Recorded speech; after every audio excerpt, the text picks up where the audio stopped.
मेरे प्रिय भाई बहनों, आप सभी को जय मसीह की रात की प्रार्थना में आप सबका हम स्वागत करते हैं, वेलकम करते हैं यीशु के नाम से।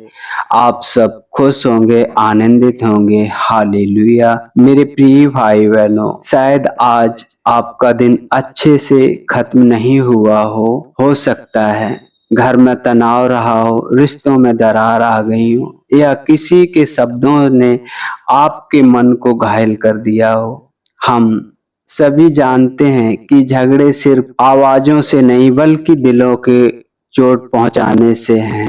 ऐसे समय में हम इंसानी तरीकों से हल ढूंढने लगते हैं, बहस करके, चुपचाप रहकर या दूरी बनाकर। लेकिन सच्चाई यह है कि असली समाधान ऊपर से आता है, उस परमेश्वर से जो शांति का स्रोत है। बाइबल कहती है परमेश्वर शांति का परमेश्वर है, ना कि अशांति का। जब हम अपनी लड़ाइयां उसके हाथ में रखते हैं तो वह सिर्फ झगड़ा खत्म नहीं करता, वह दिल बदल देता है।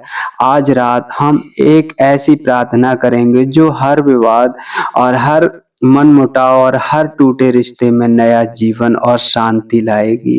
अगर आप सच में चाहते हैं कि आपके घर में, रिश्तों और मन में परमेश्वर की शांति बसे, तो यह समय आपके लिए है। आइए अब हम वचन के साथ आगे बढ़ते हैं और देखते हैं कि प्रभु हमें क्या सिखाता है। मत्ती की 5:9, धन्य है वो जो मेल मिलाप कराने वाले, क्योंकि वह परमेश्वर के पुत्र कहलाएंगे। यीशु ने हमें सिर्फ शांति में जीना नहीं बल्कि शांति फैलाना भी सिखाया। मेल करवाना मतलब सिर्फ झगड़ा खत्म कराना नहीं बल्कि रिश्तों को फिर से जोड़ना है। अगर घर में कोई तनाव है तो पहला कदम यह है कि हम अपने अहंकार को छोड़ दें। कभी कभी हमें लगता है कि मैं सही हूँ, इसलिए माफी क्यों मांगूं। लेकिन मेल करवाने वाले इंसान वही है जो अपने अधिकार से पहले रिश्तों को चुनता है। जब हम यीशु के नाम में पहल करते हैं तो परमेश्वर हमारे प्रयासों को आशीष देता है। आज अगर आपके दिल में किसी के लिए गुस्सा या नाराजगी है तो प्रार्थना करें, प्रभु मुझे मेल करवाने वाला बनाओ, क्योंकि मेल कराने वाले ही सच्चे अर्थों में परमेश्वर के बच्चे हैं। Hallelujah, hallelujah. नीति वचन 15:1, कोमल उत्तर क्रोध को शांत कर देता है, परंतु कठोर वचन क्रोध को भड़काते हैं। बहुत बार झगड़े सिर्फ इस वजह से बढ़ते हैं क्योंकि हम गुस्से में कठोर शब्द बोल देते हैं।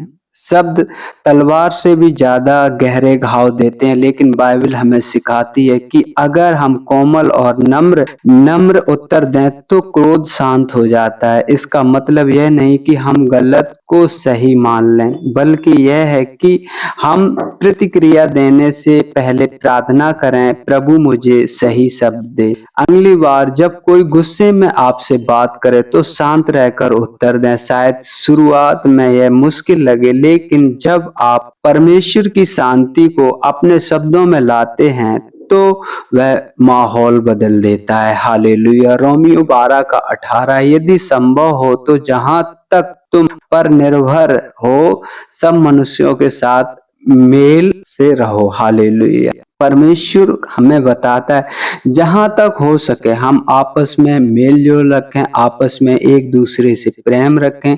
कभी कभी हम यह सोचकर हार मान लेते हैं कि सामने वाला कभी नहीं बदलेगा, लेकिन परमेश्वर हमसे कहता है जहां तक तुम पर निर्भर है मेल से रहो। इसका मतलब यह है कि हमें अपनी तरफ से पूरा प्रयास करना चाहिए।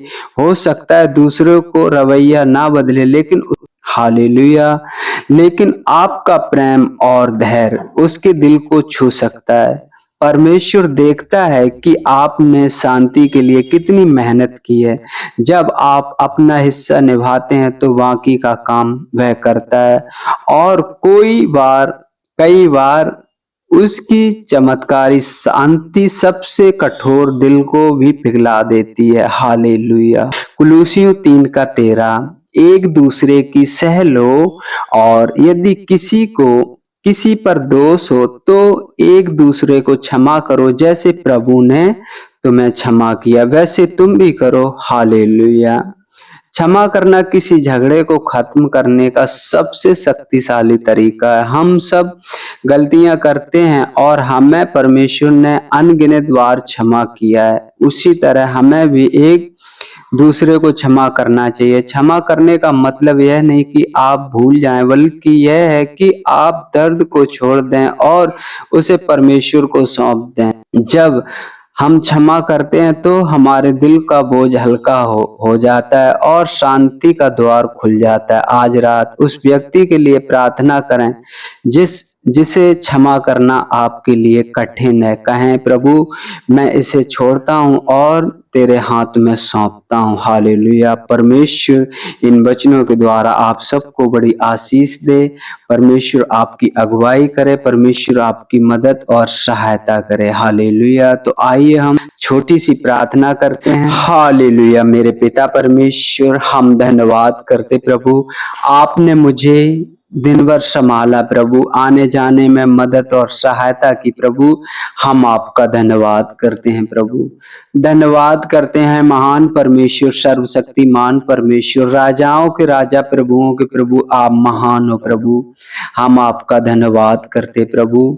सुंदर शाम के लिए प्रभु हम आपका धन्यवाद करते। उन सभी भाई बहनों को प्रभु आपके चरणों के निकट लाते हैं पिता परमेश्वर, जिनके घर में लड़ाई झगड़े हैं पिता परमेश्वर, कलेश है प्रभु, उपद्रव है, उन सबको आपके हाथों में सौंपते हैं पिता परमेश्वर। लड़ाई झगड़े कराने में प्रभु जो लोग उनके पीछे पड़े हैं उनसे दूर करें और प्रभु आप उनके घर को प्रभु शांति से भरें पिता परमेश्वर। हर एक लड़ाई झगड़े की स्पिरिट को उनसे अलग करें पिता।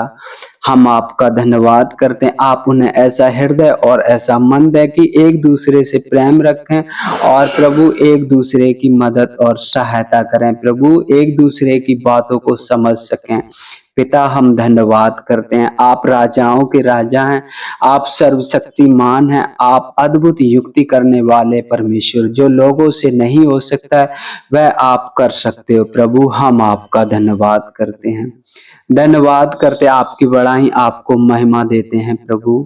उन भाई बहनों को भी आपके हाथों में सौंपते हैं जो आप पर भरोसा और विश्वास करते हैं प्रभु, जिनके हाथ सदा आपकी ओर फैले रहते हैं प्रभु। आप उनकी अगुवाई करें आवश्यकता के अनुसार प्रभु जी, आप उनकी जरूरतों को पूरा करें प्रभु। हम आपका धन्यवाद करते प्रभु। उन बहन भाइयों को, उन दास दासियों को प्रभु, उन पासवानों को आपके हाथों में सौंपते हैं जो शांति का सुसमाचार प्रभु हर एक जन तक हर एक दिन पहुंचाते हैं प्रभु। यदि वो मार्ग में है तो पिता उनकी अगुवाई करना, यदि वो घर पर आ गए हो तो पिता उन्हें अच्छी नींद देना, हर एक रोग और हर एक बीमारी से प्रभु उन्हें अच्छी तरीका से रखना, हर एक रोग हर एक बीमारी उनसे दूर रहे, उनके घर परिवार को सुरक्षित रखना प्रभु। हम आपका धन्यवाद करते हैं पिता, रात के समय को आपके हाथों में सौंपते हैं प्रभु। जैसे आपने हम सबको प्रभु अब तक संभाला है पिता, आगे भी संभालना प्रभु। हम धन्यवाद करते हैं प्रभु, धन्यवाद करते हैं। सारी बातों में प्रभु आदर महिमा आपको देते, आपके नाम की बड़ाई करते हैं पिता। मांगते हैं आपसे यीशु के सामर्थी नाम से, आमीन आमीन।